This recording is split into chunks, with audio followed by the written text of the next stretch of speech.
धनगर आरक्षणाच्या मुद्द्यावरून 8 महिन्यापूर्वी भारतीय जनता पक्षाच्या विरोधात व विशेषतः खासदार संजय पाटील यांच्या विरोधात बंड पुकारलेले युवा नेते गोपीचंद पडळकर यांना स्वाभिमानी शेतकरी संघटनेची सांगली लोकसभा मतदारसंघातील उमेदवारी अखेर निश्चित झाल्याचे वृत्त आहे। काही वेळापूर्वी झालेल्या चर्चेनंतर गोपीचंद पडळकर यांच्या स्वाभिमानी शेतकरी संघटनेच्या उमेदवारीवर शिक्कामोर्तब झाला आहे। दरम्यान गोपीचंद पडळकर यांचे बंधू व सांगली जिल्हा परिषदेच्या समाज कल्याण विभागाचे सभापती ब्रह्मदेव पडळकर यांनी आज राष्ट्रवादीचे प्रदेशाध्यक्ष जयंत पाटील यांची भेट घेतली आहे। या सर्व घडामोडीवर राजकीय जाणकार बारकाईने लक्ष ठेवून आहेत।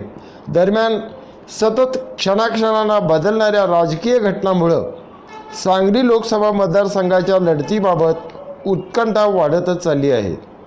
सांगलीची लढत राज्यात लक्षवेधी होण्याची चिन्ह दिसत आहेत। दरम्यान काल तिचा जागर वृत्तवाहिनीने स्वाभिमानी शेतकरी संघटनेची उमेदवारी गोपीचंद पडळकर यांनाच अशा आशयाचं दिलेलं वृत्त अखेर खरं ठरलंय।